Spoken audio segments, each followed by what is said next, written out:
दोस्तों ये रहा हमारा वर्ल्ड मैप और इसमें बेरूत इजराइल के जस्ट बगल में है। यहाँ पे ये अपना लेबनान है और यहाँ पे उसका कैपिटल बेरूत।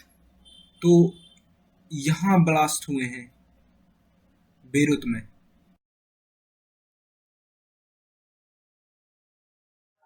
जय हिंद दोस्तों, आज के वीडियो में हम बात करेंगे बेरूत ब्लास्ट के बारे में। बेरूत ब्लास्ट पे चर्चा करने से पहले हम बात करेंगे फ्रांस और लेबनान के बीच में रिलेशनशिप के बारे में। फिर हम बात करेंगे अमोनियम नाइट्रेट के एक्सप्लोजिव नेचर के बारे में और फिर हम बेरूत ब्लास्ट पे आगे बढ़ेंगे।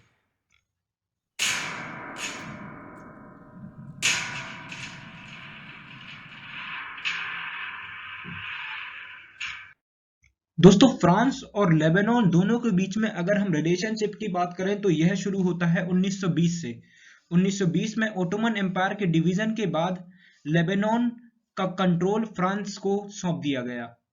दोस्तों 1920 में ओटोमन एम्पायर के पार्टीशन के बाद से ही फ्रांस का लेबनान पे कंट्रोल होने लगा और इसके बाद 1944 में फ्रांस ने एग्री किया कि जितनी भी पावर है लेबनीज गवर्नमेंट की जो कि फ्रांस के हाथ में है वो फ्रांस लेबनीज गवर्नमेंट को लौटा देगा। दोस्तों फ्रांस और लेबनान के बीच में रिलेशनशिप यहीं तक सीमित नहीं रही।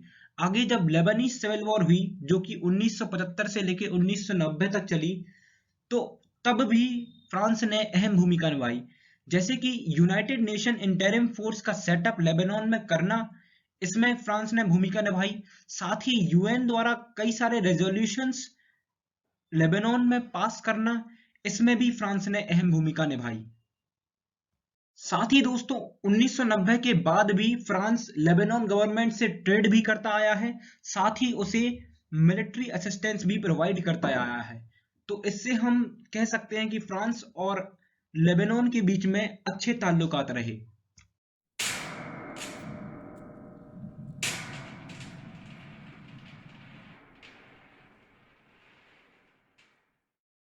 दोस्तों बेरूत ब्लास्ट ही एक इंस्टेंस नहीं है अमोनियम नाइट्रेट के एक्सप्लोसिव नेचर का।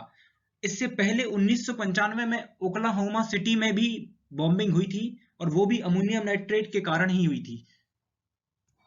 दोस्तों ये फोटो है 19 अप्रैल 1995 का और यह ओक्लाहोमा सिटी का फोटो है जहां पे यह ब्लास्ट हुआ था और इसके कारण 168 लोग मारे गए थे। दोस्तों वैसे नॉर्मली देखा जाए तो अमोनियम नाइट्रेट का जो कन्वर्जन होता है वो बेसिकली नाइट्रोजन ऑक्सीजन और वाटर वेपर में होता है। ये तो हमारे एटमॉस्फेयर में ही प्रेजेंट होते हैं, फिर भी ये इतना एक्सप्लोसिव कैसे हो सकता है? तो इसका रीजन यह है कि यह एक एक्सोथर्मिक रिएक्शन होता है। दोस्तों एक्सोथर्मिक रिएक्शन होने के कारण यह एक enormous amount of energy release करता है। एक और पॉइंट यह भी हो सकता है कि अमोनियम नाइट्रेट का यह कन्वर्जन करवाने में एक बहुत ही हाई प्रेशर की जरूरत होती है। जनरली अगर यह प्रेशर अमोनियम नाइट्रेट को नहीं मिलता है तो वो यह कन्वर्जन नहीं करता है। प्रेशर के कारण यह कन्वर्जन होता है और इसी के कारण बहुत ही हीट जनरेट होती है।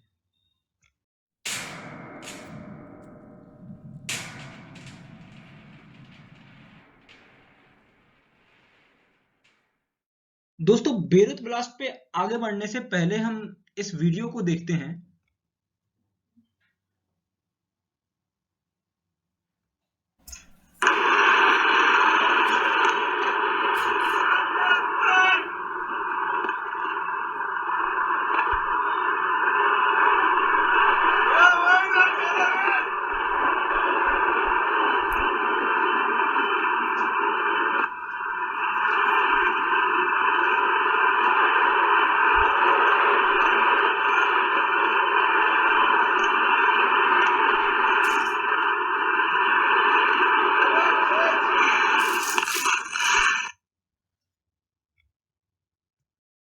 दोस्तों पिछले वीडियो में आपको अमोनियम नाइट्रेट के एक्सप्लोसिव नेचर के बारे में तो पता चल ही गया होगा। अब ऐसा माना जा रहा है कि ये जो ब्लास्ट स्ट्रक हुआ था इसका जो फोर्स था वह फोर्स बराबर था 3.5 मैग्नीट्यूड के अर्थक्वेक के द्वारा प्रोड्यूस किए गए फोर्स के। दोस्तों ये ब्लास्ट 4 अगस्त 2020 को हुआ और इससे 157 व्यक्तियों की मौत हो गई और साथ ही लगभग 5000 व्यक्ति इंजर्ड हुए। यही नहीं दोस्तों, बेरूत के अस्पतालों में लोगों की संख्या इतनी बढ़ गई कि इन इंजर्ड व्यक्तियों को पास के अस्पतालों में ले जाना पड़ा।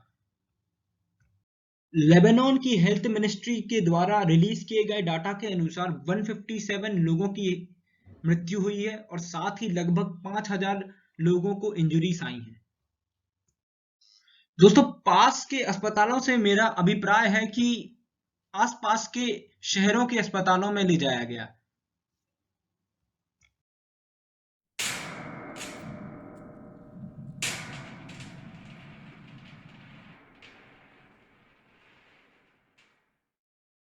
दोस्तों, ब्लास्ट के सिलसिले में इजराइल को एक सस्पेक्ट की तरह देखा जा रहा है।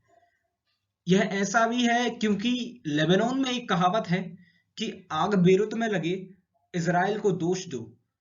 साथ ही यह जो ब्लास्ट हुआ है वह हुआ है ऐसे समय में जब टेंशन चल रही है इजराइल और लेबनान के बीच में। दरअसल हो यह रहा है कि इजराइल में हिजबुल्लाह टेरर ग्रुप कम्युनिटी अंदर घुसने की कोशिश कर रही है। तो प्राइम मिनिस्टर बेंजामिन नेतन्याहू, जो कि इजराइल के प्राइम मिनिस्टर हैं, इन्होंने पहले ही लेबनान को जगा के रखा था कि अपनी बचकानी हरकतों से बाज आए। यही नहीं दोस्तों, मीडिया ने तो पहले से ही मान लिया था कि इजराइल ही इसके लिए रिस्पॉन्सिबल है, लेकिन फिर सीनियर हिजबुल्लाह ऑफिशियल ने यह डिक्लेयर किया कि इसके लिए इजराइल बिल्कुल भी रिस्पॉन्सिबल नहीं है।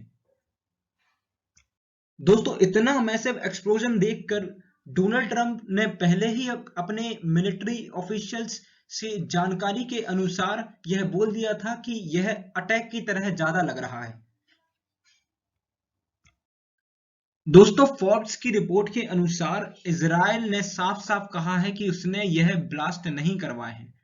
दरअसल इजराइल एक ऐसी कंट्री है कि अगर वह ब्लास्ट अथवा कोई भी मिलिटेंट इनिशिएटिव लेती है तो वह दुनिया के सामने सच बता देती है।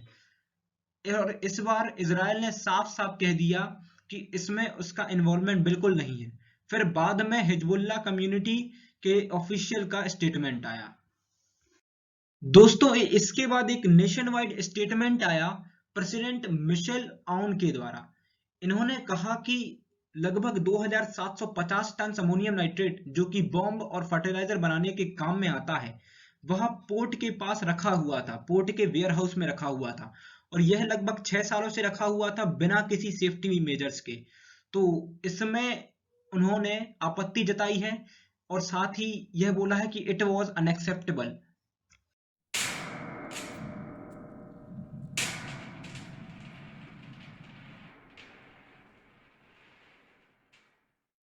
दोस्तों, एक तो लेबनान वैसे ही इकोनॉमिकली बैकवर्ड कंट्रीज में आता है और साथ ही पिछले कई महीनों से उसकी इकोनॉमी डाउन चल रही है, लेकिन ब्लास्ट ने और उसे एडअप कर दिया है। एडअप मतलब उसकी इकोनॉमी को और गिरा दिया है और इसका सबसे बुरा असर लेबनान के हेल्थ केयर सिस्टम पर पड़ा है। दोस्तों, अगर हम लेबनीज करेंसी लीरा की बात करें तो वह सितंबर से लगभग 90% नीचे गिरा है अपनी वैल्यू से। दोस्तों, 3 अगस्त 2020 को लेबनीज फॉरेन मिनिस्टर नसीब हित्ती ने अपना रेजिग्नेशन दिया और रेजिग्नेशन देते हुए उन्होंने कहा कि लेबनान इस वक्त फाइनेंशियली बहुत ही बुरी कंडीशन से गुजर रहा है। दोस्तों, ये जो फोटो है इसमें सैटेलाइट व्यू दिखाया गया है जहां पे ब्लास्ट हुआ था।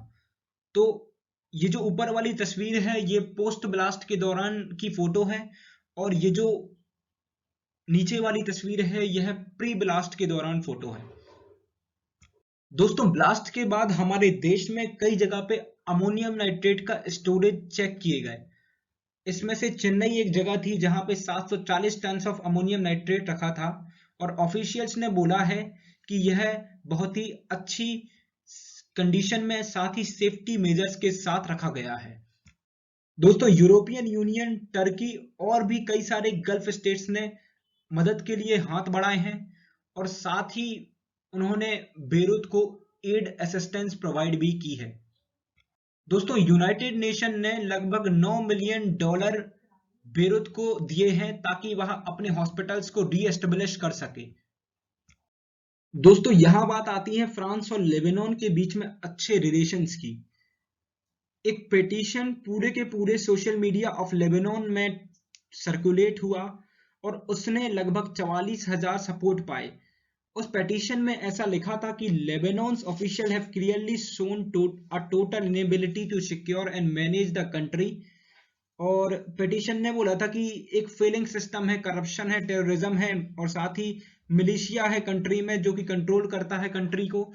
तो इस हिसाब से उन्होंने मांगा कि फ्रांस को वापस लेबनान का कंट्रोल दे दिया जाना चाहिए।